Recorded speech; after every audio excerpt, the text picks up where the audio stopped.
Well, greetings and salutations, everybody. Welcome to my YouTube channel. My name's John Campea, and this is Open Mic. Now, every day on the John Campea Show, we take a little bit of time and take some live questions from the audience. But here on Open Mic, that's all we do, just live questions from start to finish. Now, this is actually the second go. We tried doing the show a little bit earlier. Something went wrong with the microphone. Well, here's what happened. I don't know what's going on with my computer. I just got a brand new computer. But whenever I plug in a mic, it automatically sets the quality of the mic to like 8,000 hertz instead of like 44,000. And I got to go in and reset, and I totally forgot to reset it, so it created this big problem. But we are back here now, and we're ready to start talking. I'm going to let you guys know, I went to go see, what did I go see? I went to go see the Lego Movie 2 today. I'll do a full review later. I'll let you know this. I didn't like it nearly as much as I liked the first one. It's still quite good. It is still quite good, and it's still quite charming. I think Anne actually liked this one more. But myself, yeah, it didn't have that same capture to me. Still very good, still worth seeing, lots of funniness, some catchy tunes, all that kind of stuff. But it didn't have that same, like, just driving into your heart kind of charm that the first one had. So I enjoyed it. I'll probably see it again. Just, don't expect the layout. Although it's got like a 93% on Rotten Tomatoes right now. So clearly people are digging it. And I dig it too. It's just not nearly as much as the first one, but whatever. And oh my gosh, if only there was something interesting happening this weekend. Oh yeah, that's right. There's a little Super Bowl going on this weekend. Now, I'm going to be cheering for my Patriots. I'm going to be cheering for them very, very hard. I admit I don't think they're going to win. I think the Rams win 35-27. I just think the Rams with Donald and Sue on the defensive line, I just think they're not going to give Tom Brady enough time to do his magic. So, but hey, I'm going to be screaming my lungs out for them. Hopefully they'll prevail. But wow, yeah, Patriots again, 9th Super Bowl appearance for Tom Brady. GOAT, my friends, absolute GOAT. Okay, with that out of the way, let's start diving into these questions today. And we're going to get things started with, who are we starting with? Jack Leto, who writes, saw Alita Battle Angel. Alita is an amazing character, and the effects are incredible. I just wish the story surrounding her was stronger. It's funny, Jack. I'm reading a lot. I haven't seen it yet. I'm going to see it next week. But I'm hearing a lot of that. Oh, visually it's great, but as a movie, not so hot. And that's unfortunate. James Cameron, I've been excited and looking forward to this movie for almost 10 years. James Cameron was supposed to direct it.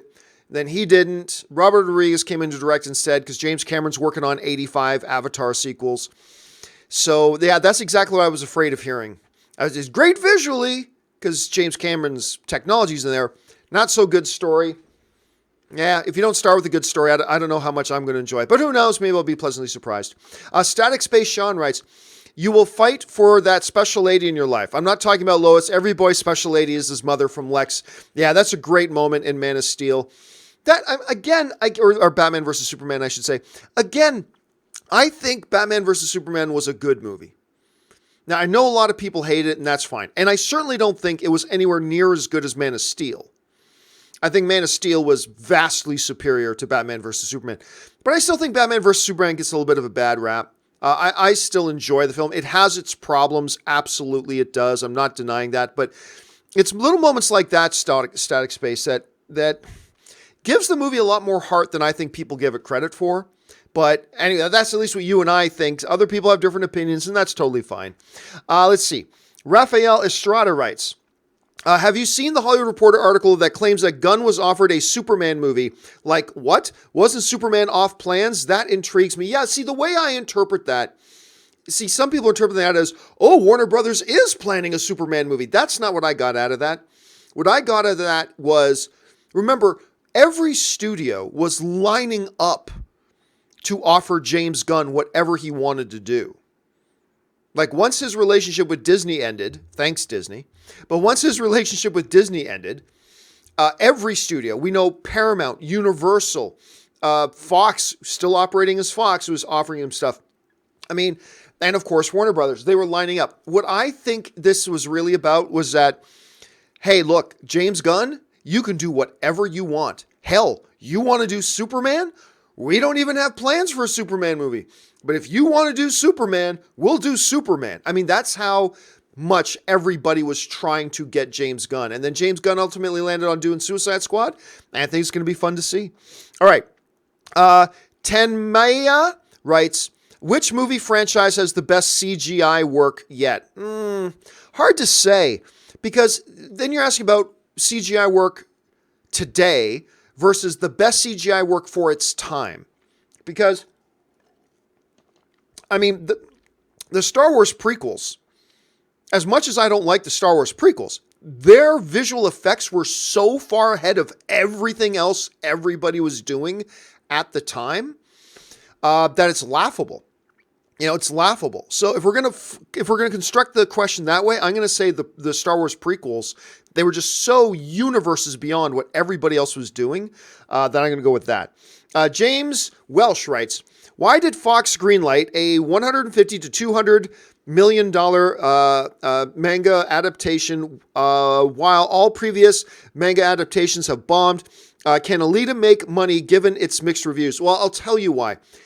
Because James Cameron is behind it. Now, he's not directing it, but James Cameron's been trying to get this thing off the ground for ages. And if James Cameron wants to get it done and is putting his name on it and he's going to be involved in some way, the studio's going to give him a go. Because look, he came to them with this Avatar idea, and it went on to be the highest grossing movie in history. And by the way, the second highest grossing movie in history is also a James Cameron film.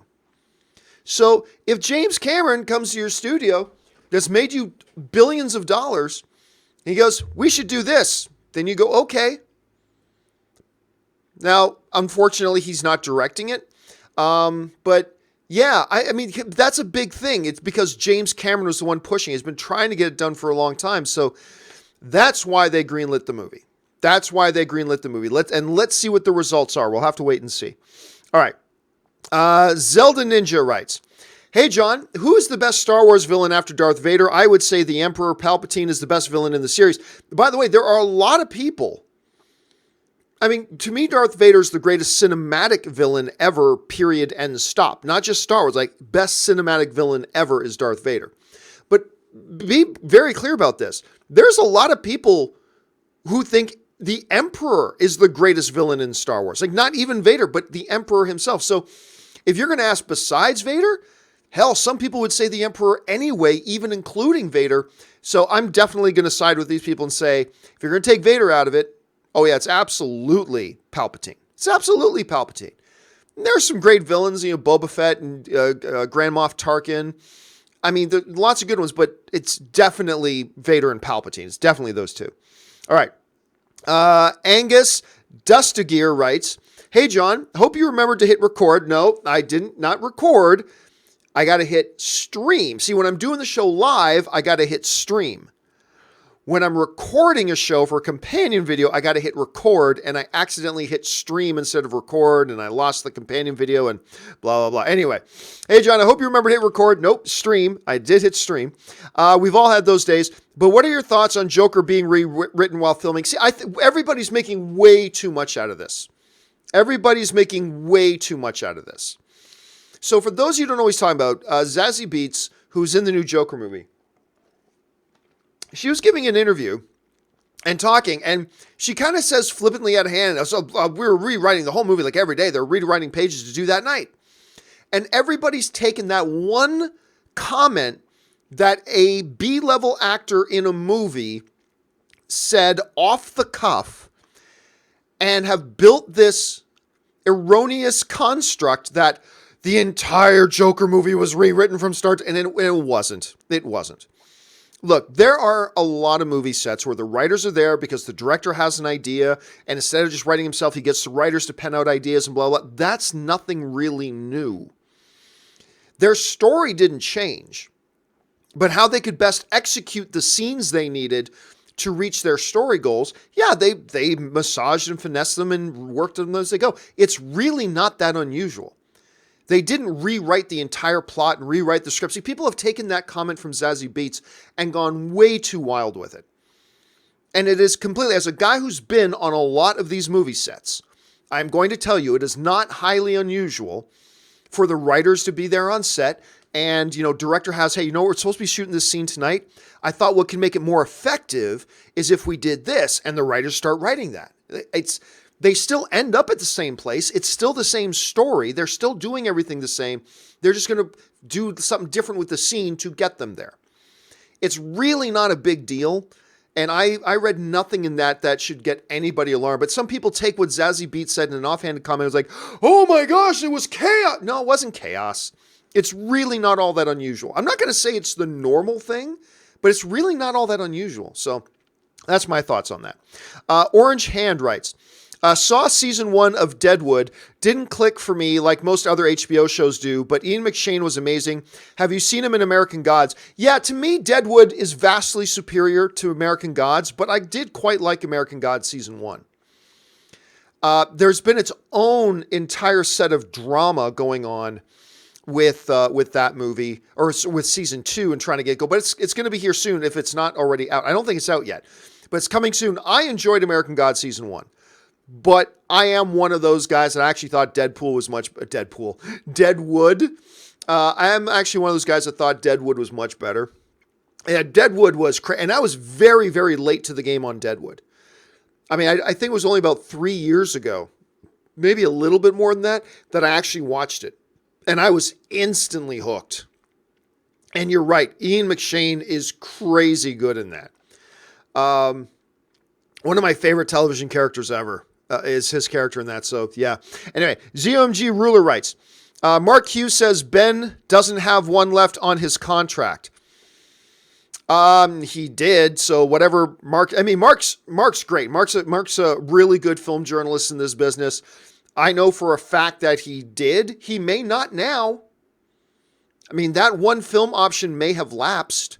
It may not be a thing now, but make no mistake about it, there was, and there may still be, but at one point, there at least was at one point, another film on his contract. Make no mistake about that. Ben Rayner writes, we could either live together or die alone. That's actually kind of a variant of a saying that's been used many times and in many different things. As a matter of fact, there's a variation of that exact quote that was used in a movie I saw today, Lego movie. So I'm not quite sure exactly which one you're referring to, though, Ben. Let's see. MJV writes, Killian, here's your Sub-Zero. Now Plane Zero. I don't know what that one's from. That one's going flying over my head. John DeBenedict writes, hey, John, finally watching Can You Ever Really Oh, yeah. Can You Ever Forgive Me? Really enjoying it so far. McCarthy and Grant are great together. Knew nothing of the real story. I knew nothing of it either. I knew nothing of it. And again, it's really one of those eye-opening moments because Melissa McCarthy, she's a little hit and miss, but when she's on her game, Melissa McCarthy is a comedic powerhouse, I believe. She's not always on her game. And I don't like it when she's working with her husband because that combination never seems to work. But she is a powerhouse comedian performer. I didn't know what to expect from her in a role that was more than that. And oh my God, like she's crazy good at it. It's a revelation. Her in that movie is a revelation. And when you see it, because I know a lot of people see her name as like Oscar nominated. It's like, what? Then when you see the movie, you'll totally get it. I mean, you totally will. I'm glad you saw it, John. I'm glad you enjoyed it. Mike Hill writes, John, breaking news. There's a thing called a record button. Just kidding. That really must have been awful. You got to answer the questions again. Yeah, I do. So for those of you who may not have heard about this, the other night, I recorded a companion video. And you know the companion videos, when I can't get to all the live questions that come in on the John Campea Show or on Open Mic, I take the unused questions and I make videos later to make sure your questions get answered in a video, right? Because you send them in, so you deserve to have them answered. So I answer them all in another video called a companion video. So I was, behind a bit, so I got all these questions, like 20 pages worth of questions, and started to do a companion video. And what happened was, it was a little under an hour and 45 minutes, so almost 2 hours was this companion video. And when I went to turn off the record button, I realized I had never hit the record button. I was just talking to a computer for nothing. for almost 2 hours. I had accidentally hit the stream button, which is what I have to hit when I do the shows live like this. I had accidentally hit the stream button and not the record button. And yes, I have to redo that entire companion video later today. I've got to see, I saw the Lego Movie 2 this morning. Now I got to go see How to Train Your Dragon 3. I'm seeing that in about an hour and a half. So I'm going to go see How to Train Your Dragon 3. And then when I get back from that later tonight, that's my weekends. I don't have a day off. I have no days off. So my weekend today, go to a press screening of Lego, come back here, do open mic, go to another screening at 3, come back here, and then spend 2 or 3 hours redoing companion videos that I thought I had done before because I'm an idiot and I didn't hit the record button. Nothing will stymie your biggest obstacle. It's true. The biggest obstacles in life are not jerks and everything that get in your way. It's yourself. It is when you get in your own way and do stupid things like I did with the record button. That's when you really get in your own way, and that's when things get screwed up. But whatever, live and learn. Okay, James Welsh writes, score Zardoz after Rob mentioned it. Did Sean Connery realize how ridiculous he looked? I mean, the movie's pretty bad. So I'm sorry, James. I can't remember what it is we're talking about there. Apologize. James follows up. Can all Academy members go to the awards? No, because there's 7,000 members of the Academy. And I do not believe that the, what's it called now? The Dolby Theater. It used to be called the Kodak Center. Then it was called, so anyway, I do not believe the Dolby Theater where they hold I was just at the Dolby Theater today because I was watching the Lego Movie in the Chinese 6, which is connected to the Dolby Theater where they have the Academy Awards. I do not believe it holds 7,000 people. So no, not all Academy members even get to go to the awards. I'm sure they all get something, but maybe they have to rotate who gets to go. I don't know, but I don't think they can all fit. I could be wrong. Dolby Theater may hold 10,000 people for all I know, but I don't think it holds 7,000 people. I've been in there a few times, so I don't think it can hold that many people. Anyway, Mike Hill writes, would you consider a live watch along for the Super Bowl? I don't think so. No, because I'm going to have I'm going to have friends here and stuff like that, and they probably aren't going to be comfortable with, oh, by the way, we're going to be live streaming around the world, so watch what you say, careful what you say, because we're going to be live streaming. So no. Now, we are going to do that for the Oscars. So me and Robert, Ashley, I'll probably have another friend or two along the way as well. We will live stream, watch along with the Oscars. So you'll have the Oscars on, we'll have the Oscars on, and we'll do that, but I'm not going to do that for Super. That would just be way too awkward and way too uncomfortable for people because people are going to be feeling like, oh, careful what I say or do because we're streaming live around the world. And that's not the atmosphere I want for a Super Bowl party. Anyway, KW Garrett, 83 writes, Lost Souls, Island of Dr. Moreau, and Hearts of Darkness, Apocalypse Now, are great film documentaries. Brando was so strange. He even rejected Brando. I mean, it depends. Brando had stages of his life. Brando had stages of his life where he was quite conventional for certain periods of life, and then he was kind of unconventional for other periods of life, and just really strange for some other periods of his life. And it really all depends on the period of his life that you're looking at. And you're right, especially Hearts of Darkness. Hearts of Darkness, if you're interested in filmmaking at all, Hearts of Darkness is a movie you got to watch. It's almost more surreal than Apocalypse Now itself. And by the way, make sure you watch Apocalypse Now. But yeah, he was a strange cat, man. He could be a strange cat. All right, Mark C. writes, John, have you heard anything new on the He-Man movie? Well, we talked about it a couple of weeks ago, just that they've brought on new writers. They have brought on new, so it's still alive. The project's still alive. They haven't abandoned it. They've lost all the directors they've brought on board and lost, and now they apparently got somebody new on, but they've brought in new screenwriters. They're rewriting the script, so not a lot of progress, but it is still alive, and they're still actively working on it, so that's where we're at right now. Richard Karate writes, John, do you think the Matt Reeves Batman will see Ben Affleck as an older Bruce Wayne? Because he said he's done as Batman, not Bruce. And so, no. Ben returns and Bruce, and the Batman will be Let's see. Anyway, Wayne, because he said he's done as Batman, not Bruce, and so Bruce returns as Bruce, and the Batman will be terrible. No, that's ridiculous. No, that's no. But John, he said he's done as Batman. He didn't say Bruce. That's denial, number one, and just no, that's not what's happening. That is not what's happening. And no, Terry McGinnis is not going to be the voice of Batman. And no, Terry McGinnis is not going to be Batman. They're not doing Batman Beyond. Nobody wants Batman Beyond. I mean, not in any real numbers. People don't want Batman Beyond. I think a Batman Beyond is a possibility now in animated form because of the success of Spider-Man Into the Spider-Verse. Spider-Man Into the Spider-Verse has made a Batman Beyond animated film possible. But live action, no. It's not saying it's going to be like that forever. Maybe 15 years from now, that becomes a possibility. But right now, animated is the best bet for ever seeing Batman Beyond in any real way.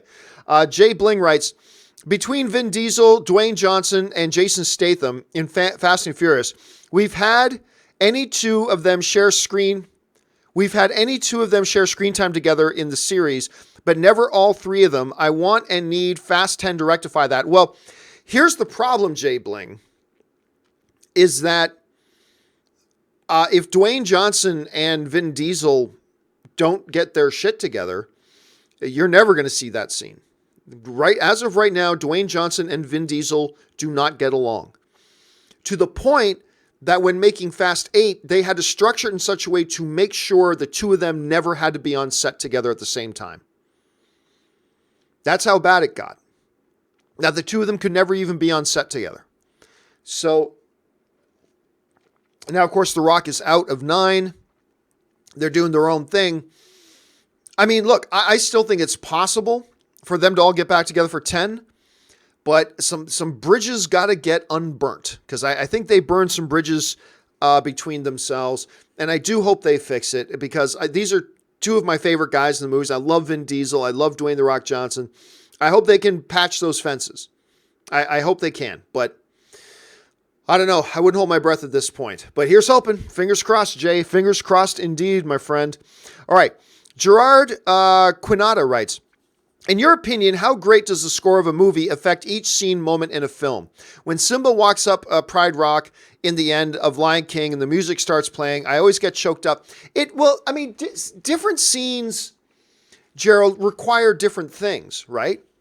Like the score with a guy just sitting in his study reading a important news headline. You need a certain something for that emphasizes and brings out the real personality of the scene. And that takes great score work. A scene like Simba walking up to Pride Rock again as his father did before him to let out that roar, that is structured as this real epic moment, right?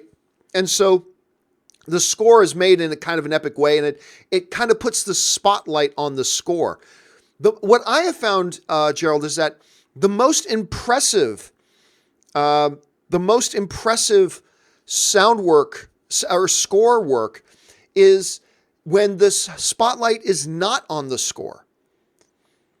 I mean, it's not that hard to make a ba ba ba when your scene is supposed to be this incredible da da like Simba climbing, but it's when you're doing scenes like what I suggested, a guy sitting in a study reading a stunning headline. It's that when you really got to have an expert hand in crafting the soundtrack to scenes like those to elevate the movie and to elevate the scenes. So it really all depends. Every scene is different. Clearly, every movie is different, right? And I think every scene is different. And then it's even every kind of scene is different. So I don't know that there's just one easy answer to give to that. A soundtrack can be incredibly impactful, but sometimes a soundtrack is at its best when you don't even notice that it's there because it's doing such a good job of just, saturating into the scene itself and bringing out the best of the scene. So soundtrack discussions are always like fascinating because of what they do. So that's just kind of my thoughts on that. Best D14 writes, Window gets stabbed Widow gets stabbed. Bruce runs to her. Hey there, big guy. Sun's getting real low and her hand falls. He hulks out. End credits. Fury looks at her body and she's a Skrull.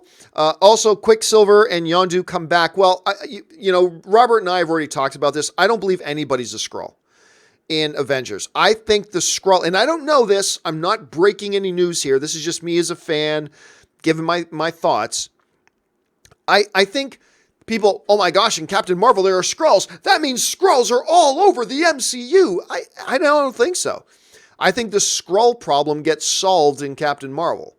And I don't think any of our heroes are Skrulls. I don't think any of them are. Now, Rob and I could be wrong about that. Maybe half of the MCU are Skrulls. Maybe, totally possible. But I honestly don't think any of them are. I think there is a Skrull issue in Captain Marvel, and I believe the Skrull issue gets solved and put away there.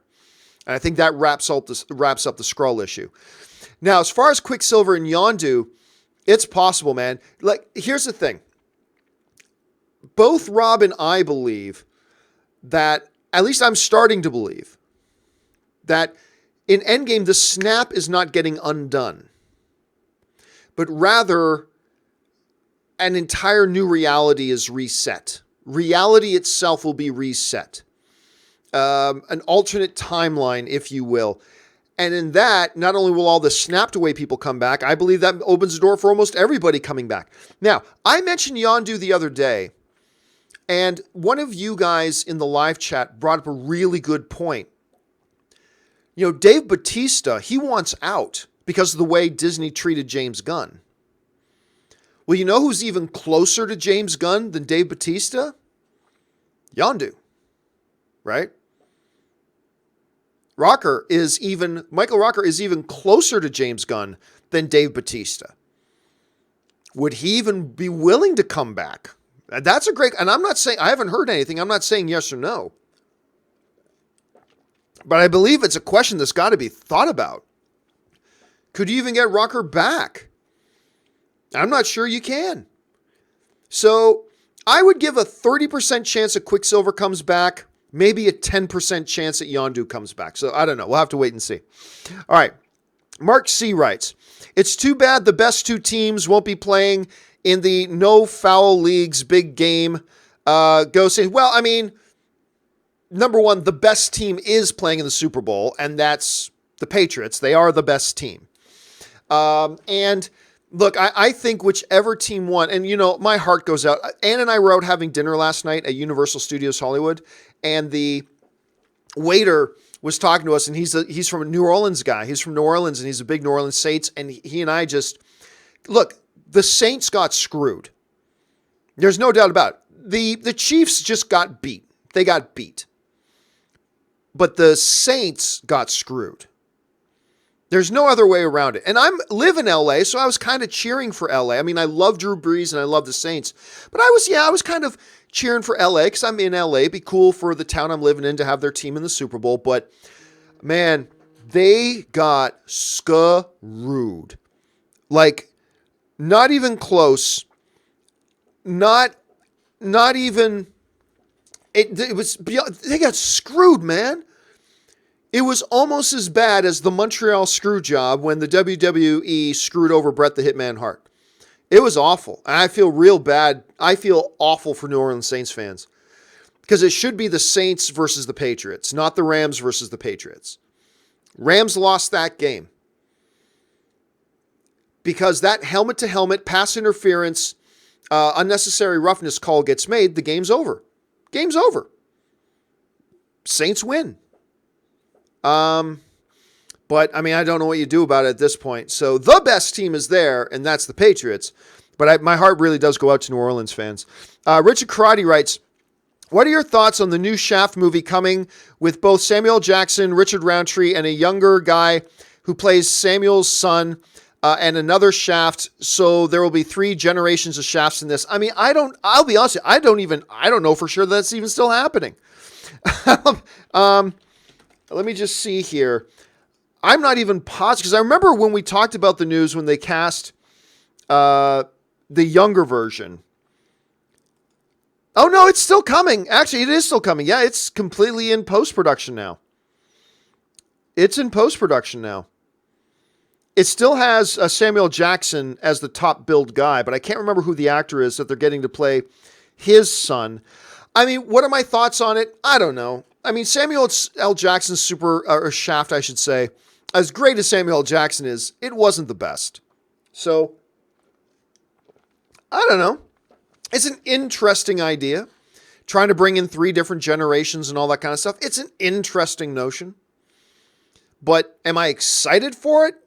Not particularly. That doesn't mean the movie won't be awesome. It doesn't mean I won't love the movie. But yeah, as of right now, because I didn't completely love the Samuel Jackson one, nothing really for me to be super stoked about right now. So we'll just have to wait and see as it comes. But yeah, I'd forgotten all about it. I just remember we did the news about it, and then I didn't hear anything else about it. But I guess it's already done shooting. It's in post-production now. So away we go. And it's supposed to come out this summer. So yeah, hopefully it'll be good. Let's see.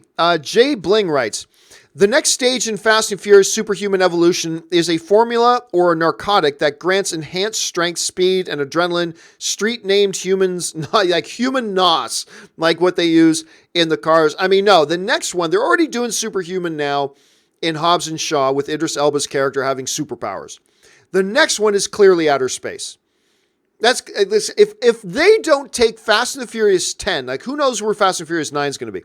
But if they don't take Fast and Furious 10 into outer space, I am going to be shocked.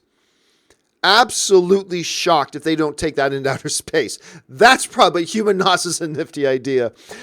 Justin is a square writes, who's going to win the space race, Dominic Toretto or Ethan Hunt? I actually think Dominic Toretto. You know, we talked on the show the other day, and you're probably referencing this, Justin. We were talking on the show the other day about how I will not doubt at all if Ethan Hunt in the upcoming 2 Mission Impossible movies goes into space. And if they don't actually have Tom Cruise on a space shuttle actually going into space. And I'm not even joking. Like I'm not even kidding about that. I'm dead serious. I think that's going to happen. I'm not basing that on any insider information. I'm just saying, I think that's what's going to happen. Because Cruise just seems to be pushing that envelope more and more and more about doing his own real scenes. Flying his own helicopters, doing halo jumps, going 0G in The Mummy. By the way, if you guys still haven't seen, I know not a lot of you love the Mummy movie that Tom Cruise did, but look up online the making of that airplane scene where they go 0G. They actually go real 0G. And what they had to do to make that happen, taking their plane up to the edge of the atmosphere, it's crazy. Like, look it up. You'll be glad that you did. You'll be totally glad that you did. I'm Upset writes, thoughts on Radio with Cuba Gooding Jr. Let me just make sure it's the right one I'm thinking of. Because sometimes it's not the right one I'm thinking of.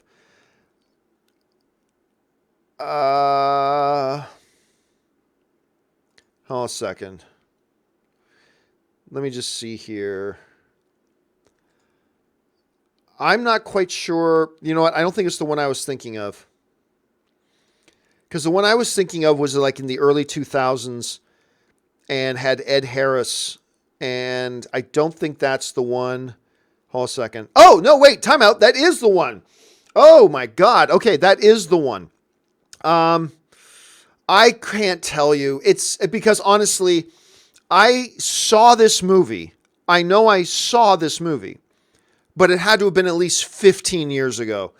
And I honestly can't remember a single thing about it other than it revolved around high school special needs kid. And all, other than that, it's been 15 years. I can't remember a single thing about it other than that. Other than the fact that it exists. I remember that. Robbie De Herrera writes, Han probably eats his eggs with ketchup, which is just another reason, Robbie, why hashtag Han had it coming. Just another reason why Han had it. I still don't get the whole egg. Who puts ketchup on eggs? I'll never get that. You people are strange. You're strange people, and I judge you. Anyway, let's see. Alex Perez writes, I subscribed since your Avengers Infinity War review and liked the show since then. I feel it's like an ESPN SportsCenter show, but with movies. Well, it's funny you mentioned that, Alex. That's exactly like when I first designed and created AMC Movie Talk. What I told the executives at AMC, I said, what I am trying to create is SportsCenter for movies. That's exactly what I told them. I'm creating SportsCenter for movies because, and going all the way back to my original, I was the first movie podcast in the world. It was called the Movie Blog Audio Edition. I was doing that show before the word podcast had even been coined. Anyway, but see, for me, as a massive sports fan, all the stuff about movies, there's great stuff about movies, but all the stuff about movies was always just really approaching it from a very artistic point of view, which is great. But when me and my buddies talked about movies, and me and my buddies talked a lot about movies, we didn't talk about it on that level. We talked about it like fans. And I decided when I started the first show, I said, that's how we're going to do it. We're going to talk about it as fans. Kind of like an ESPN or a Fan 590, which was my sports radio station up in Canada.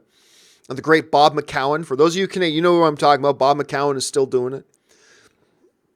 I used to listen to Bob McCowan's show when Jim Shaky Hunt was still on it with him. Anyway. And I always kind of said that what I want to do is this. So when I first talked to the execs at AMC about what I wanted to create, I said, it's going to be SportsCenter for film fans. That's what I'm going for. Now, when I first started at AMC, it didn't look a hell of a lot like SportsCenter for film fans. But as the show evolved, and as I moved the operation from AMC to another company and everything, and as the show evolved, you see it became more and more like that. And honestly, today, the John Campea Show is very much like a TSN, that's the Canadian Sports Network, TSN, SportsCenter, Sports Central, all that kind of stuff. And that's just because that's the way I naturally do it. I am naturally disposed to speaking in movies like that. So why make it something that that doesn't come naturally to me? I'd want to design it to be something that is actually how I naturally talk. And that's how it is. So I'm really happy that you see it that way, Alex, because that's exactly what I always go for. It's not the perfect way to do it. It's not the perfect format, but it's the format that works best for me. And why Movie Talk is, I designed it that way. And back at AMC, I designed it that way. The Movie Blog Audio Edition, I designed it that way. So I'm really glad you recognize that. That makes me feel good. So thanks for that, Alex. All right. Robbie D. Herrera writes, knock, knock, who's there? Not on. Oh, I wish Robert was here right now. I'm going to save that one, Robbie, because Robert is just one of the people coming over tomorrow to watch the Super Bowl. I got to save that one and make sure I show him that one. Justin is a square writes, in honor of Supernatural making it to season 15, if you didn't hear the news, guys, Supernatural renewed again. It's going into its 15th season. Unbelievable. And 300 episodes. What are your top 3 favorite episodes? Mine is the season 5 episode where the boys travel back in time and stop the angel Anna from killing their parents.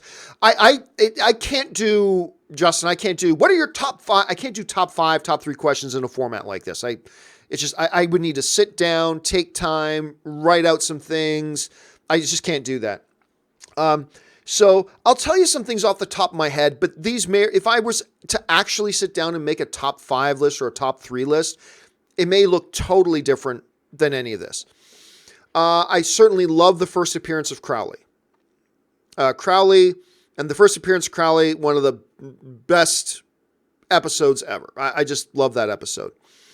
The episodes where the boys get trapped inside a sitcom.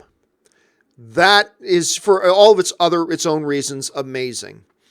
The episode where the guys are still fighting Lucifer, that first season Lucifer was there, and they find themselves at a retreat for all the gods.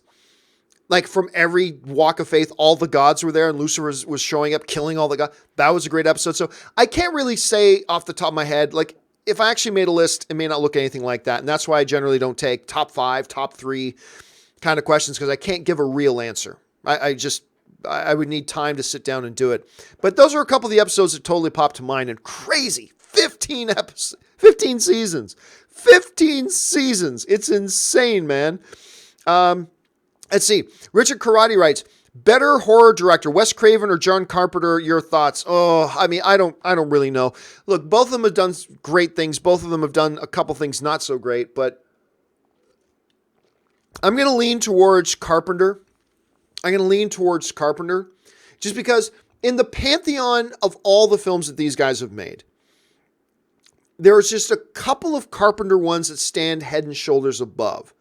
Now, sometimes, you can have something where an individual entry is better, but the overall body of something else is better. For example, I often got asked the question, what do I think is better, the Christopher Nolan Batman trilogy or the Captain America trilogy? First Avenger, Winter Soldier, Civil War. And a lot of people look at me strange when I say, I think the Captain America trilogy is better. And people look at me and go, but what about The Dark Knight? I go, well, now, wait.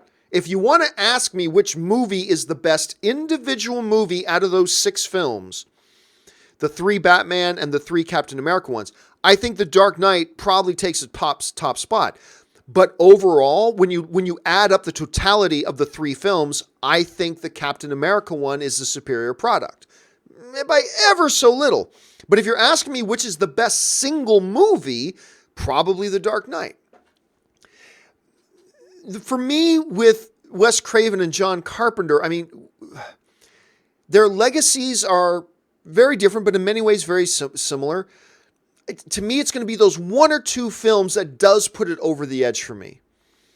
In particular, film like The Thing and stuff like that. So for me, I'm going to lean towards John Carpenter, but it's a Sophie's choice of a question. I mean, there's no wrong answer to Wes Craven or John Carpenter. So I wouldn't debate this at all, but I myself will lean, Richard. I will lean towards the John Carpenter one. All right. Jay Bling writes, you said how good a mystery. Sorry, let me rephrase. You said how a good mystery can be about how the villain did it. I mildly disagree. I think it's more about what the villain's grand master plan is. Yes and no, Jay. Look, I'm not saying there's not. What I'm trying to tell you is that there's not a formula that determines it, period. Right? You can have great mysteries where it's about finding out who did it. Who did it is the mystery. And those can be great. But sometimes there's also incredible mysteries where you know who did it, but it's about how the hell did they do it? And that becomes the mystery. Like there's a lot of great murder mysteries where, and a lot of time in legal movies or crime movies where, okay, the heroes know who did it, but the whole mystery becomes proving it. Proving they did it. And that becomes the thread of mystery that you have to run. My whole point here, Jay, is that it's not, if you make it about who's the killer, that automatically is better. Or if you make it about how they did it, that automatically makes it. I disagree with that in total. I totally disagree with that. You can do who's the killer, great or badly. You can do how did they do it, great or badly. But I just don't think there's a definitive formula that says, nope, the formula is a mystery has to be about who did it. I disagree. Can those ones generally work out and make the more iconic movies? Yeah, they could. But I also think you can get some really great ones the other way. I just don't think there's a formula. That's my whole thing. Because like I said, you can probably think of 10 movies off the top of your head where the heroes know who did it, but it's about figuring out how do we prove it. First of all, how did they do it? And then how do we prove that's what's happened? And that becomes the mystery. And that's where the starting point of everything starts to unfold. And sometimes, a lot of times, is about what unfolds it is who, out of these 12 suspects, who did it? So, yeah, I think it can be either way. All right. Matthew Fisher writes, what's your favorite movie theme not composed by John Williams? I still love the score Danny Elfman made for the Raimi Spider-Man films, and it's great. But, and this is a little, what have you done for me lately? But I gotta go Zimmer's Man of Steel. And I think the actual name of the piece is What Are You Going to Do When You're Not Saving the World? I think that's the actual name of the piece, but we just know it as Superman's theme in Man of Steel. Bum, bum, bum, bum, bum, bum, bum, bum, bum, bum, bum, bum, bum, bum. I mean, I get chills. And I'll tell you what, straight up, I'm not embarrassed about it or anything. At least one day a week. I was telling you guys, like, I've got a Google Home in my bathroom, right? So I get in the shower and I go, I can't say it out loud because I got a Google Home. I go, Google. You're supposed to say, hey, and then Google. So I go, Google, play Pray For Me by The Weeknd. So it's from Black Panther because I love listening to that song in the morning, getting pumped. But at least one day a week, I go, Google, play What Are You Going to Do When You're Not Saving the World by Hans Zimmer. And I listen to that as I get showered, and it just pumps me up for the day, and I'm ready to go. And I got to say, look, then you got to go, there's a classic, the Godfather theme, that horn starts to play. But yeah, I'm going to go the Man of Steel theme. That's mine. All right. Justin D writes, one of my favorites of 2017 was Columbus with John Woo, which is on Hulu, and everyone I have talked to has never heard of it. Have you seen it, and what are your thoughts? Never saw it. I know the one you're talking about. That's the one where he's like, he moves to Columbus, I think it's something like that, and all of a sudden he's in this town, and then he meets this girl, and she's in that town because her mom's there and can't live without her, and blah, blah, blah. So I know the movie you're talking about, but I've never watched it, to be honest with you. I've never had a chance to watch it. But I'll tell you what, I am more and more fascinated with John Woo all the time. All the time. Because his movie this past, The Searching, that he did with Deborah Messing, I thought the movie looked terrible, and it was actually really good. So I may have to check that out. So thanks for bringing that one up again, Justin, because I just may need to go check that out. All right. Imad Abeldatif writes, watching Moneyball is the reason I'm now getting my master's degree in analytics. Very good, man. It's crazy how much a movie can have an impact on you. Dude, I'm going to tell you what, you're absolutely 100% correct. Because, and with no hyperbole and with no exaggeration, I am in this line of work because of Star Wars. My earliest memory that I have is seeing Star Wars. It's my mom showing me Star Wars and taking me to see Star Wars when I was a child. That kind of laid the groundwork for where I was going to take my life. It made me a lifelong film fan. It made me just obsessed with movies. And it kind of laid the groundwork. So, Imad, when you're talking to me about how, hey, a movie can have an impact, it basically determined the direction of my life. My love of the movies, because of Star Wars, basically laid out for me the direction my life was going to take. And that's by no means a bad thing. I'm very happy about that. And I'm super glad it helped you discover what your passion was. And man, analytics, there's some deep dive stuff. There's a lot of stuff you can do with analytics. So I'm impressed, man. That's awesome. Well done, Imad. All right.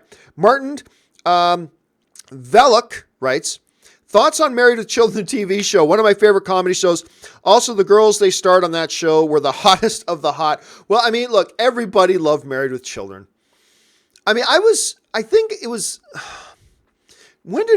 I think I was still a little bit young. Hold on a second.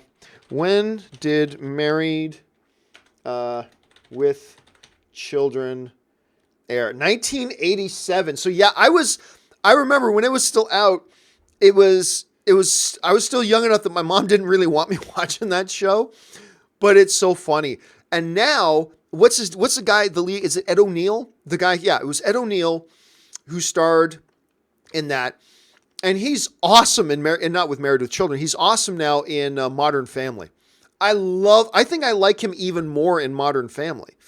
But yeah, you go back now the later seasons of Married with Children, no bueno. No bueno. But it was those first number of seasons that were just fantastic. They were just great. They totally lost their steam later on, but yeah, they were great for a while. They were really, really great for a while. Let's see. Drinks on Me writes, My brother and I got into a heated debate over who was right in Crimson Tide, Denzel or Hackman. I was on Hackman's side. How about you? I was actually a Denzel guy in that one. I was actually a Denzel. So before there was Civil War, it's like, whose side are you on? Cap's side or Iron Man's side? Before that, there was Crimson Tide, which, by the way, is a really, really good. And did Denzel get an Academy Award nomination for that? Something in my head is telling me, hold on a second. Let me just double check that, because I think he got an Academy Award nomination for that. Let me just double check here. Roman J. Esquire, Fences, Training Day, Hurricane. Nope, I'm wrong. It was Malcolm X, Hurricane, Cry Freed. Man, he's got he's got a lot of nominations. Anyway, so I was wrong about that. Maybe I'm thinking Hackman. Did Hackman get? I thought somebody had a significant nomination for that. Forgive me while I'm digging into this, because now it's just going to bother me. Obviously for French Connection, Mississippi Burning. Ooh, watch Mississippi Burning, folks. Watch Mississippi Burning. No, it wasn't for that either. I thought one of these guys. Anyway, I was a Denzel guy. Drinks on me. I was a Denzel guy. Dan Ketchum writes, Arrow, Flash, Supergirl Legends, all renewed. Yeah, and Supernatural. As a matter of fact, I think all CW shows got renewed. I think they said 10 shows. I didn't even know they had 10 shows. And I think Black Lightning also got renewed. On top of this, so it was all the hero shows. I'm surprised. You know what? I'll be honest with you. I haven't seen a single episode of Legends of Tomorrow. Haven't watched a single episode of it this season. I watched it up to the season finale last year, and I thought, this show's come off its rails. And I just haven't watched a single one yet this year. Maybe I'll try it. But I haven't had any of you guys, not once, have I had any of you guys tell me, John, have you been watching Legends this year? It's really good. I haven't had anybody tell me that. So I'm quite comfortable that I haven't watched any of that. Ben Rayner writes, Jennifer Garner wants to have breakfast meeting with you, and you guys get your food, and she orders eggs and puts ketchup, and she puts on ketchup. What do you do? Jennifer Garner, I probably put ketchup on my own eggs just to fit in. I'm not going to lie. Not for Jennifer. Maybe for Jennifer, I would do that. Damien writes, you think Nolan would ever come back to franchises? I don't know. He seemed pretty adamant against it before. I mean, he's very adamant against doing superhero movies again. Him and Bale both. Franchises, I don't know. He's just got too many creative ideas. And, that's the interesting thing about Nolan is, take the Batman films out of it, his movies really do not lend themselves to sequels. I mean, I suppose you could do Inception again, but the novelty's kind of been spent. You can't really do a sequel for Interstellar. I remember for a little while there was talk about maybe doing another Memento. I remember there was talk about that, but I don't know. He doesn't really do stuff that lends himself to that. Damien also writes, I think Ben could have made the best Batman film. Oh, I agree. You know I do. I wanted to see Ben Affleck write and direct and star in a Batman film.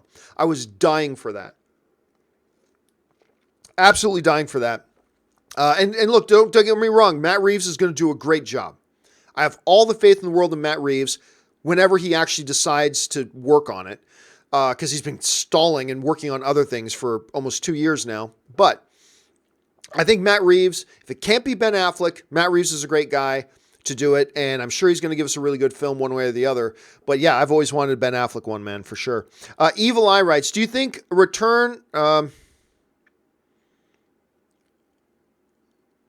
do you think Revenge of the Sith is better than The Last Jedi? No. I think The Last Jedi is better than Revenge of the Sith. Absolutely it is. For me, it's still unchanged. The top 3 Star Wars movies are still the originals. Nothing comes close to the originals.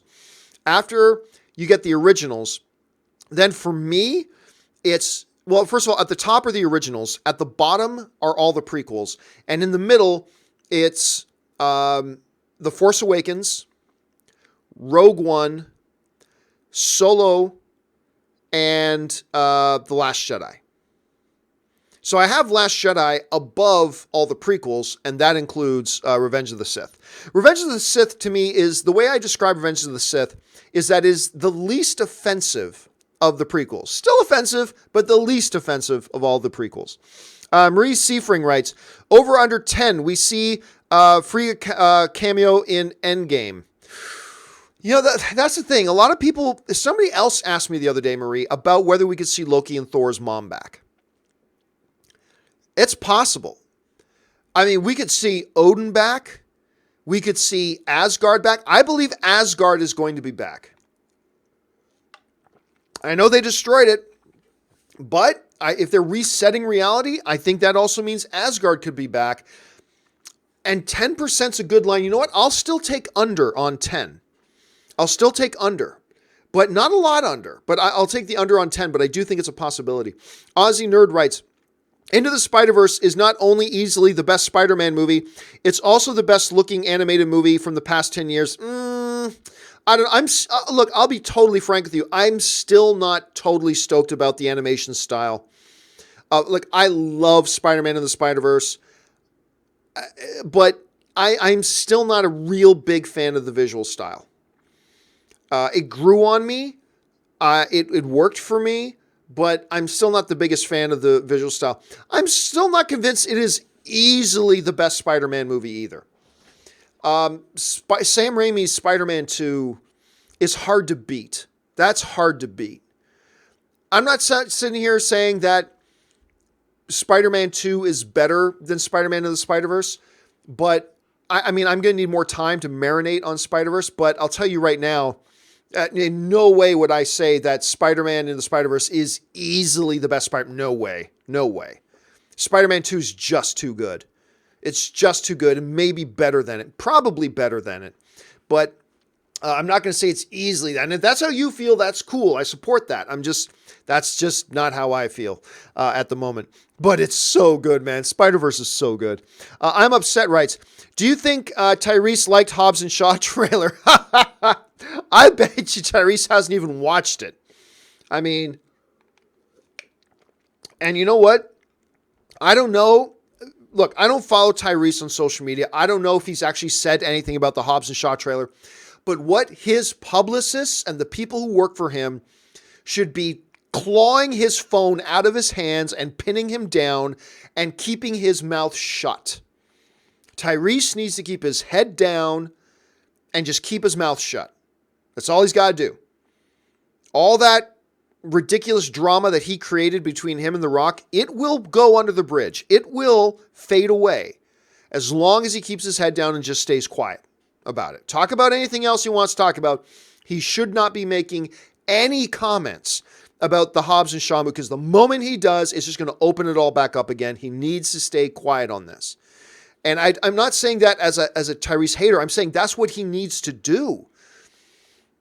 Because as long as he does, all that drama, it's just going to fade away. And everybody's going to forget about it. Just let them forget about it. I would say don't even come out and say that you like it. Because all that's going to do is bring it all back up again.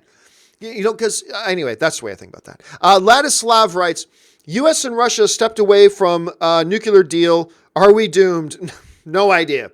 No idea. I'm not honestly not following that much. Matt Thornton writes, best part of Disney's Tarzan, Phil Collins, in my opinion. Look, you'll be in my heart. Ba, ba, ba, ba, ba. I love Phil Collins. By the way, that is Lily Collins' dad. It's like, Lily Collins, I wonder if there's any relation to Phil Collins. No, that Phil is her dad. Lily Collins is the daughter of Phil Collins. Anyway, yep, you're right. That soundtrack was amazing. Thank you, Phil Collins. Javier Rios 405 writes, do you watch honest trailers? Sometimes. Yeah, they've made some really great stuff.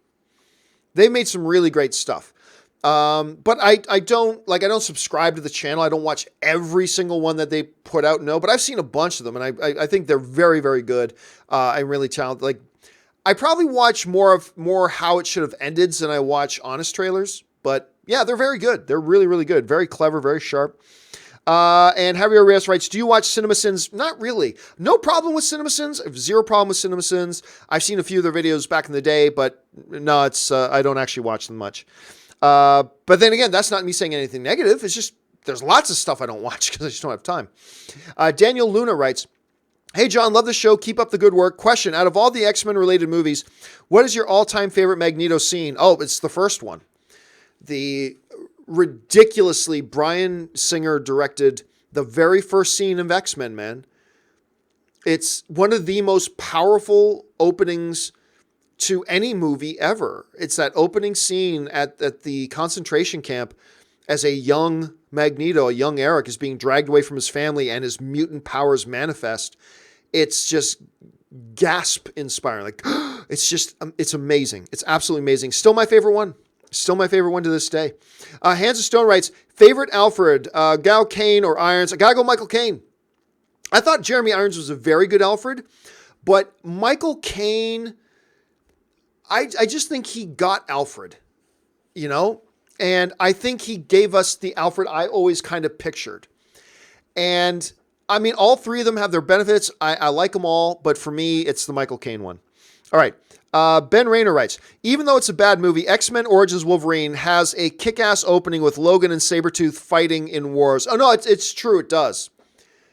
And again, continuity, schmontinuity. Wait a minute. Tyler Mane is what? Liev Schreiber and Tyler, what? Are they supposed to be like continuity, schmontinuity? But yes, I did like that a lot. And by the way, that is a bad movie. But not only does it have a good opening, there are good things about it.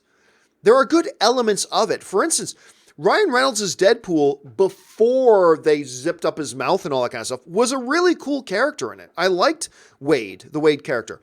I really like Liev Schreiber as Sabretooth. If they were to announce just a standalone Sabretooth movie, starring Liev Schreiber, I'm totally on board. There are good things about it, even though overall it was a pretty bad film.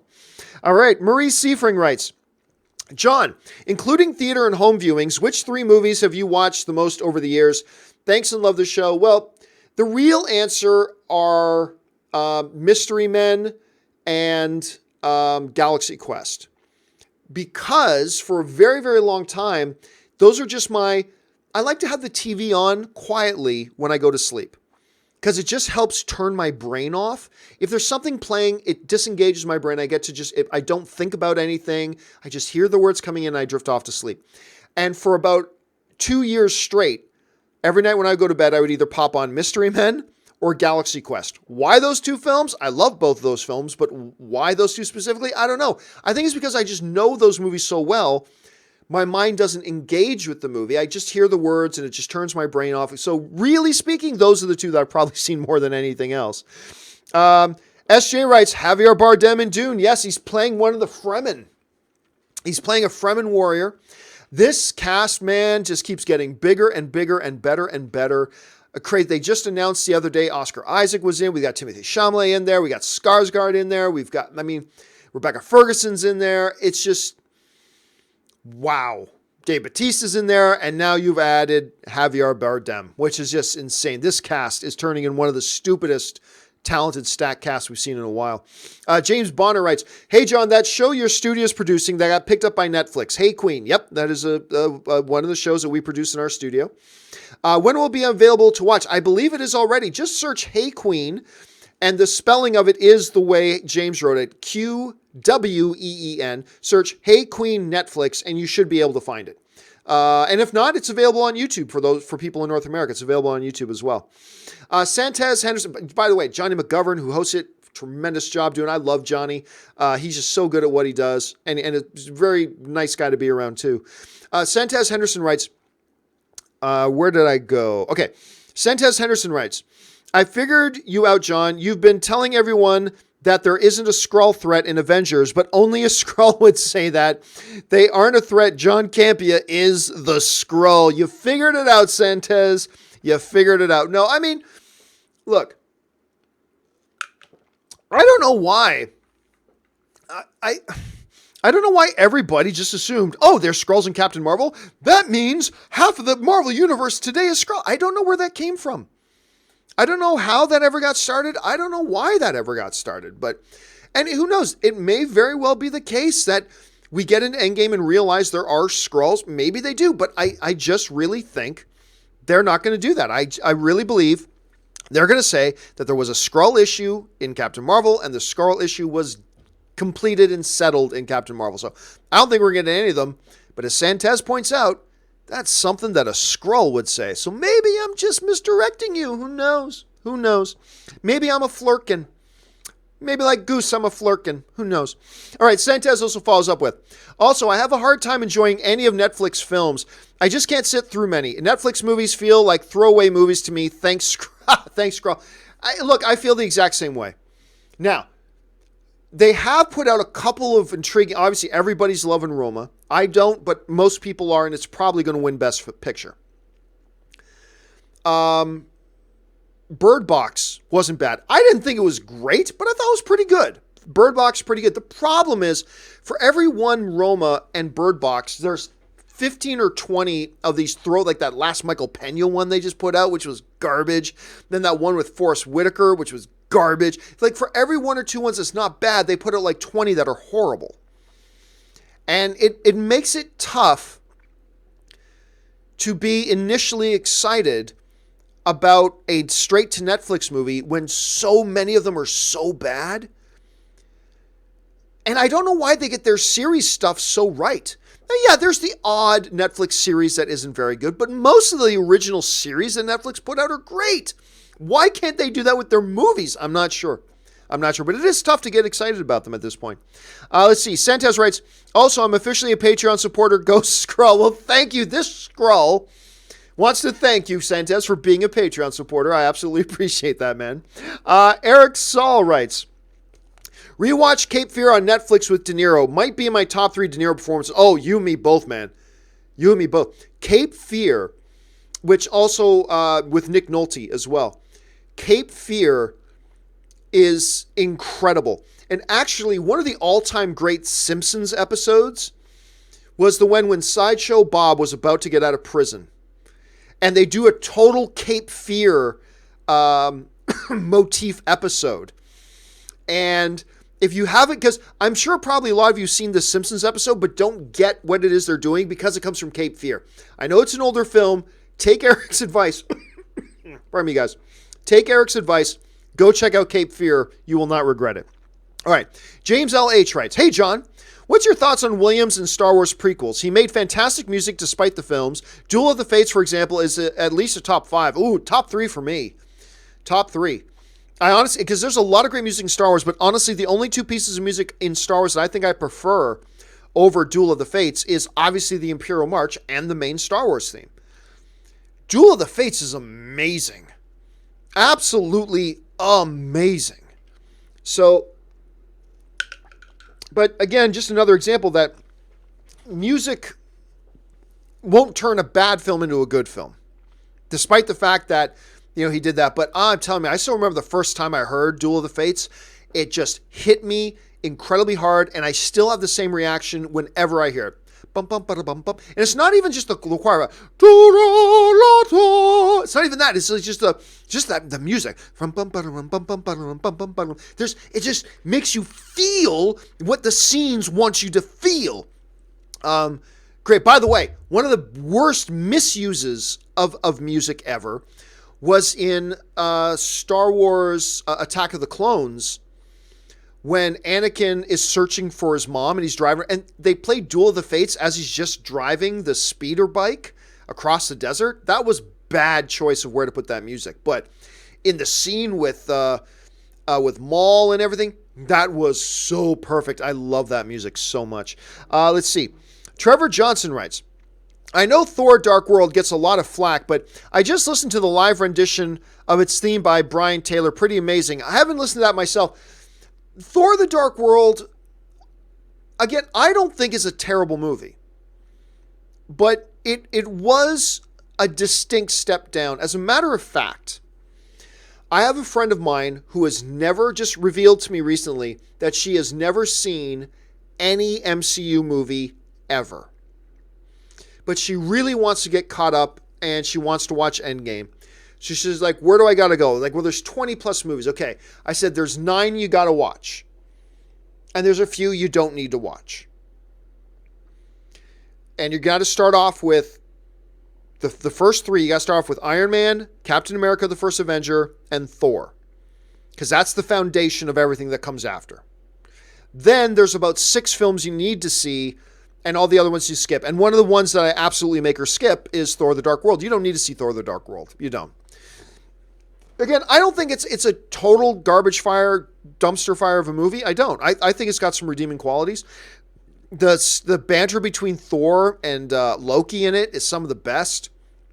There's definitely big redeeming elements of Thor: The Dark World. So I don't think it's terrible, but yeah, definitely one of the more poor ones probably. Trevor follows that up with, also might be a dumb question. No such thing as a dumb question, Trevor. Does a certain amount of reshoots ever constitute an actor having fulfilled another movie? Example, Affleck having one movie left, but doing extensive reshoots for Justice League? No, I don't think so. No, I can't. Unless their agents write that into the contract, which I do not think is a standard thing to do, then no. I don't think it does. Now, I'm sure every one of these contracts will build in like extra triggers for salary. So, okay, for argument's sake, for $10 million, you get my actor for the 12 weeks of shooting the movie, plus an allowance of up to 4 additional weeks of shooting if needed for reshoots. But if you need to exceed 4 additional weeks of shooting for my client, then it will trigger a bonus on top of the $5 million, an extra $250,000 per day that you have to use them over those. Like, so there might be something like that, but I can't think of any specific circumstances, Trevor, where it's like, oh, that counts as another movie against their contract. I don't think that has happened yet, but who knows? With all the reshoots that happen these days compared to like 5 years ago, it might become a thing at some point. Marie Seifring writes, Happy Groundhog Day. Oh, that's right. Is today Groundhog Day? I never follow that stuff, but if it is, Happy Groundhog Day. Thank you, Marie. Darren Chavez writes, looks like Warner Brothers is not going to reboot the DCU. Oh, I've been saying that forever, man. I said ages ago what they should do is reboot, but I also told you months ago they're not rebooting. I mean, it's clear. It became clear a while ago that they're not going to reboot. I still think they should have, but they're also. I don't know how well this is going to work out, but it's like they're trying to soft reboot. Which shouldn't be a real thing, but it kind of is, where it's like they're totally changing philosophy of their movies. They're getting away from shared cinematic universe, now focusing on individual standalone movies, period. And that's a real change of direction. And in a way, it's kind of soft rebooting. It's rebooting without rebooting. And I don't know how well that strategy is going to work out, but hey, listen, they're on a bit of a roll right now. Like Aquaman, huge, huge hit, not just with the box office, but it's a good movie that generally people liked. And they haven't had any of those in the DCEU other than Wonder Woman. So hopefully Shazam, which looks amazing, hopefully that'll carry it on. Then you got the next Wonder Woman film with Patty Jenkins, and that would be 3 in a row, right? So it'll be interesting to see how they're going to go with this. Okay. Joshua Howard writes, I was looking forward to an older war-torn Batman movie. I hope Warner Brothers goes in that direction still. Well, they're not. They're not. I like my Batman in his 40s. I really do. I like the grizzled, jaded, war-weary Batman. That's just the Batman I love most. I love that Batman the most. I have no problems with going with a younger Batman either. It'll be interesting to see what they do. But it doesn't look like that's what they're doing, Joshua, unfortunately. It doesn't look like they're going to go back in that direction, but I would certainly be happy if they did. I really would. CK Gould writes, John, over under 25%, Hobbs or Shaw says family. Well, just saying the word family, that could very easily come up. But if you're saying says it like Vin Diesel would say it, it's all about family. Like if they like that, I'll take the under. If just the word family comes up, I'll take the over on that. All right. And Darth Impact writes, if Patty Jenkins knocks Wonder Woman 84 out of the park, do you think she should direct Justice League movie a la the Russos did with Avengers? Well, guess what? Guess who doesn't want there to be another Justice League movie? Patty Jenkins. She just did an interview the other day where she blatantly came right out and said, I don't want Warner Brothers to do another Justice League movie. She's one of the big voices over there that are saying, just focus on individual films. So, and I don't know that Patty Jenkins is saying she never wants there to be another Justice League movie, like ever, but she's a real strong proponent right now of take Justice League out of the picture. She doesn't want Warner Brothers talking about Justice League. She doesn't want them working towards Justice League. Patty Jenkins is just like, screw that. Just focus on good individual movies. So she's probably not the pick for that because she doesn't even want them to make that movie. Okay. Those are all the Super Chat questions from the show that we had to restart earlier. But let's see if we can get... Now we'll get up to the new ones that have come in, and I'll get through as many of these as you can. Now, I got a split in about 10 minutes, guys. Now, on Saturdays, I've been getting into just going as long as we need to go. Unfortunately, today, I do have a screening I got to get to. So any of these questions that we don't finish... Don't worry, I'll include them in that companion video that I will remember to hit the record button on this time. I will get to that a little bit later tonight. But for now, let's get through as many of these as we can because we still got a whole bunch to get through here. All right, Chris Warden writes, John, you're a judgmental bastard, but once again, you're speaking my language. Ketchup on eggs. Ketchup doesn't go on eggs, and pineapple doesn't belong on pizza. You and me both, Chris, we can sit in our judgment seats and judge the world for their sin of ketchup on eggs and pineapple on pizza. Neither of these things should exist. They are both abominations against nature itself, ladies and gentlemen. So, Chris, you and me can sit in judgment on that. Darren Chavez writes, since Affleck is officially out, I think Cavill is out as well, despite rumors whether he is or not. That happened the same to Affleck. Well, here's the thing, Darren. I will say this. Look, I believe... Unfortunately, because Cavill is my favorite Superman of all time, I believe he is done. But he and Ben Affleck, remember this, Henry Cavill and Ben Affleck are not joined at the hip. It's not like they're a package deal. They're not. Just because something happens with Ben Affleck doesn't necessarily mean it's happening to Henry Cavill. Now, I don't think Henry Cavill is going to be back again. When all those reports came out that Henry Cavill was done, Warner Brothers never addressed it. If Henry Cavill was not done as Superman, I believe Warner Brothers just would have said, the information being circulated right now is incorrect. But that's not what Warner Brothers said. What Warner Brothers said was, while we have loved working with Henry, we currently have no plans for another Superman movie. What the hell does that mean? Like, if he is still your Superman, why not just say, those reports are not accurate? But they didn't do that. So I don't think he is. But let's not rule it out just because Ben seems to be out of the picture. Because the two are not connected at the hip. They're different actors with different contracts playing different characters. So let's keep a candle on. Let's keep a candle on. Maybe something will get worked out. I don't think it will, but maybe something will. We can all hope. Let's see. ZCM Zombie Custom Maps writes, Billy Mays versus Dominic Toretto. Who wins? Billy Mays here, ladies and gentlemen, with Aqua Fresh or whatever product he was selling at the time. Hey, look, I told you before, if the Fast and Furious writers are writing it, Dominic Toretto. Dominic Toretto beats the moon. Dominic Toretto beats everything. He's the ultimate Mary Sue character ever, and I love Vin Diesel, and I love these movies. But yeah, unfortunately, this Dominic Toretto beats everybody, unfortunately. Ewan Fitzhugh writes, have you seen Remember Me, Rob Patterson? Yes, and I actually quite like... Okay, whoa. I'm saying yes. Let me just make sure. That I'm thinking of the right movie. Because the one I'm thinking of was like 5 years ago, something like that. Where'd we go? Where is it? Because it's something to do with like star-crossed lovers, suicide. Okay, it is. And it wasn't 5 years ago. Sorry, it was in 2010. So it was almost 10 years ago. Wow! Almost 10 years ago. Holy crap. But anyway, yeah, you know what? I remember liking it. And I remember going, holy crap, this dude can act. Robert Pattinson, by the way. Robert Pattinson.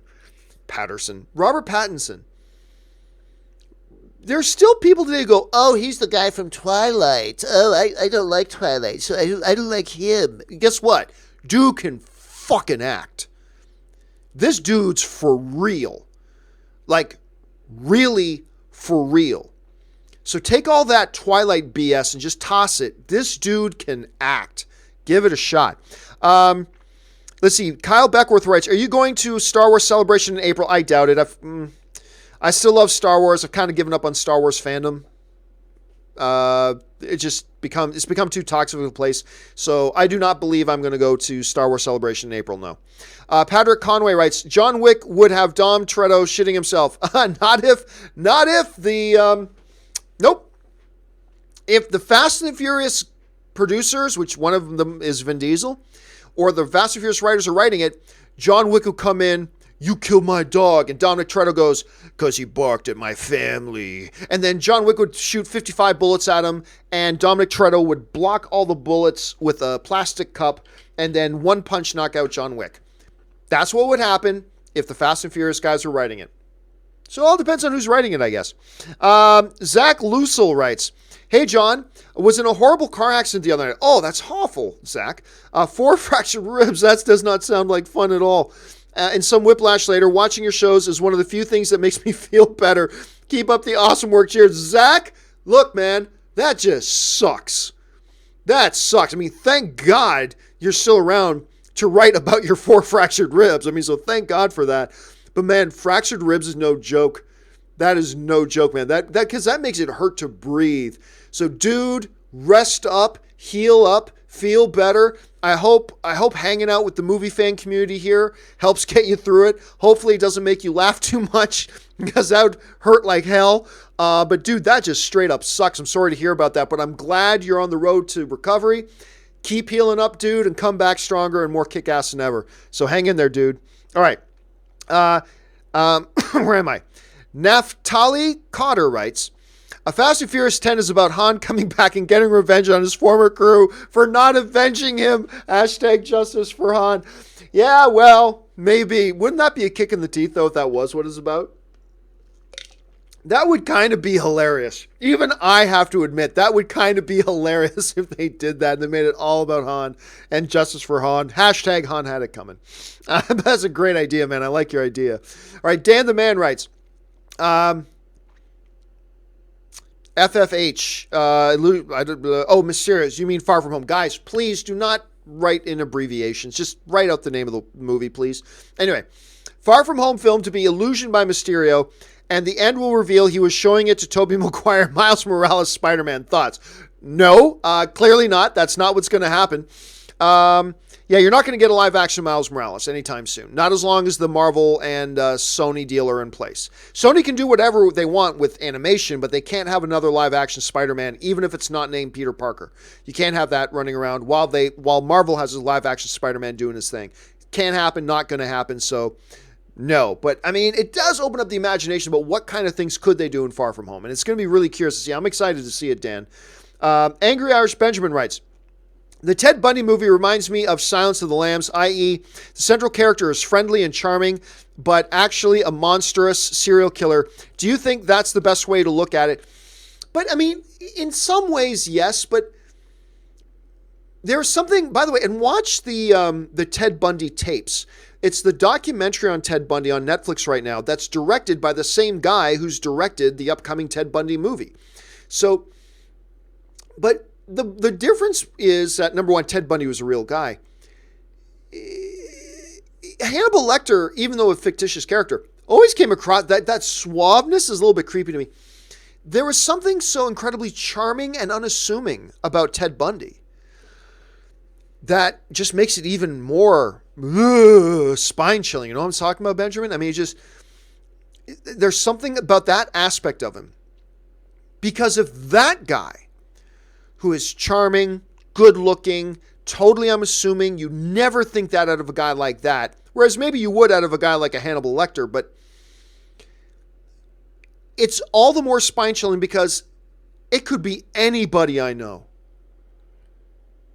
There was no telltale signs that this guy was a serial killer. Nothing. Looked normal, unassuming, just good, charming, good-looking guy, kind of funny, blah, blah, blah. If that guy could be, anybody could, and that's one of the most scary things about it. So I see what you're saying in that contract, but I see it a little bit differently, Benjamin. I see it a bit differently. Darren Chavez writes, Warner Brothers has said they don't plan on making Superman films. No. Unless you're reading something I haven't. What Warner Brothers has said is that right now they have no plans. They didn't say we don't plan on making any Superman movies. No, what they said was, and there's a big difference, There's a difference between saying we don't plan on making any Superman movies and saying we currently have no plans for a Superman movie. Semantically, a tiny difference, but in practicality, those are two completely different statements. So they're saying right now they don't have plans, but they're not saying we don't plan on making it. One's definitive, one is still kind of sounds like they're working through it. So they mean two really radically different things. Senpaigar writes, Cap, you got here, kid. Where are you from? Spider-Man, Queens, Cap, Brooklyn. Love that little exchange. I thought that was great too. And it said a lot about Captain America's character. I love Civil War. Oh, I love Civil War so much. And Senpaigar, I really like that you bring that up because, again, that is one of those scenes that really highlights the character of Captain America. And one of the reasons why, even though Magneto's my all-time favorite comic book character, Captain America is my absolute favorite character in the MCU. By a mile, it's Captain America. And so, yeah, there you go. All right. Only got about 3 minutes left here, guys, so I'm going to keep rolling here. Jake Armstrong writes, John, looking healthy despite Christmas festivities. Did the low-carb thing work? Love what you do. New job means I'll soon be a patron. Can't wait. Oh, well, congratulations on the new job, man. Yeah, pretty much. Now I only start coughing because I've been talking for almost an hour and a half straight, so that starts to put strain. Feeling pretty good. The low-carb thing always sucks because I love my carbs, but it is very, you can probably see in my face, it's very effective. I don't do the low-carb thing for long because I love my carbs, but when I got to lose the Christmas weight that you put on, and we all put on Christmas weight, it's a good way to lose it pretty quickly. So all of that, and congratulations on the new job, Jake. I'm excited for you. All right, last two questions. Angry Irish Benjamin writes, I keep seeing think pieces about how Zack Snyder should have been allowed to complete his vision, but I don't agree. Visions consist of ideas, and ideas are all in the execution. Maybe it sounds... And then Angry continues, maybe it sounds good on paper, but I don't believe Snyder had the relevant skills necessary to do his own vision justice. Those people should remember the backlash. I mean, yeah, the reality is no. They absolutely... Look, I'm a fan of Zack Snyder. Everybody knows this. You know, I love 300. I'm a big fan of his Gaul. I think he's a great visual storyteller, and I will always be in Zack Snyder's debt for giving us one of the greatest comic book movies of all time, Man of Steel, that I love so much. And I liked Batman vs. Superman, and I liked Justice League. But the reality is this. A hell of a lot of people hated Man of Steel. I don't know why. It's stupid to me, but it is what it is. A hell of a lot of people hated Justice League. It underperformed. It did not get the reception from fans or critics that they needed, blah, blah, blah. The fact of the matter is, Zack Snyder's vision was running DC into the ground. And I say that as a Zack Snyder fan. And you can say whatever you want, that I have that opinion. If that makes you cry yourself to sleep better at night, you go ahead and cry yourself to sleep at night. But the reality, that was the reality. It's the reality. They were not happy with what they were seeing coming out of him with Justice League. And they went in a different direction. Studios owe directors nothing. It's the studio's movie. It's not the director's movie. It's the studio's movie. And it's their property. And they're the ones that stand to lose all that money, not the director. So no. The biggest mistake they made was not pulling the plug on Zack Snyder immediately after Batman vs. Superman. And the only reason they didn't remove him from the DC properties after Batman vs. Superman was that they were supposed to start shooting the new movie in 3 weeks. And it was too late to get a new director. That's a terrible reason to keep him on. And I am so excited to see what Zack Snyder does moving forward. I think the guy is one of the best visual storytellers in the business. I think he makes some great stuff. By the way, if you still have not seen his animated film, Legend of the Guardians, The Owls of Ka'ul, watch it. It's really fun. It's great. I love watching that movie. I think he did a great job with it. But no, it would have been the absolute stupidest thing in the world for Warner Brothers. It would have been just franchise suicide to keep him on. The audience was not buying into it. It was time to move on. It was time to move on. They gave it a shot. It didn't work. So, and if you don't like that I say that, too bad. Tough. It's my opinion. And I say that as a Zack Snyder fan. But, guys, it is what it is. The numbers don't lie. No, but if you just let him keep going, people would have started to love his stuff. You got no proof of that. And Warner Bros. Had an awful lot of mounting proof that it wasn't working. Did they handle everything great? No, they did not. They absolutely did not. But moving on from Snyder was the right thing to do. And I'll tell you what. I'll tell you who it was best for. It was best for Zack Snyder. I'll tell you what. His career, 5 years from now, we're going to look back and we're going to see where Zack Snyder's career is, and we're going to go, man, it was the best thing for him to get away from DC.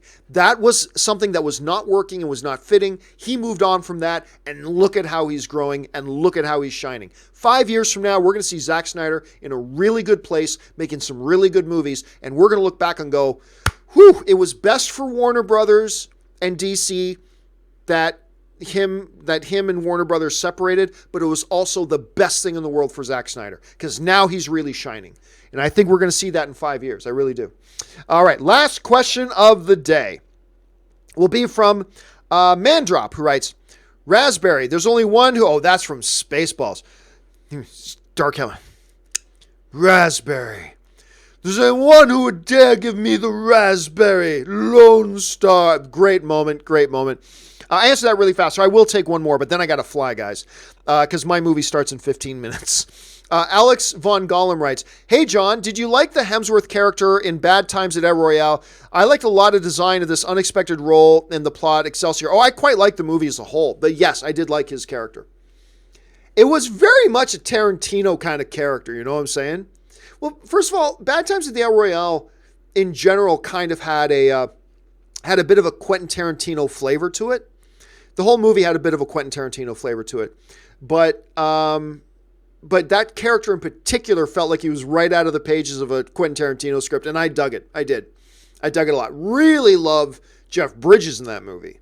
Love Jeff Bridges in that movie. But I thought Helmsworth's character was pretty damn good too. All right, guys. That will do it for today's installment of Open Mic. Now, normally I'd like to go longer, but like I said, I've got a movie I've got to get to in 15 minutes that I have to make. But don't worry, Jared McBride and all the way down, those of you guys who still have outstanding questions, I'm going to take those questions, I'm going to put them in the companion video that I'm going to do later tonight after I get home from the movie, and I will remember to hit the damn record button this time. So listen, thanks a lot, guys, for being here. Look, there will probably not be... You know what? No, we're going to do an open mic tomorrow. We're going to do a pre-Super Bowl open mic tomorrow morning. So keep your eyes open for that, and we'll get into that then.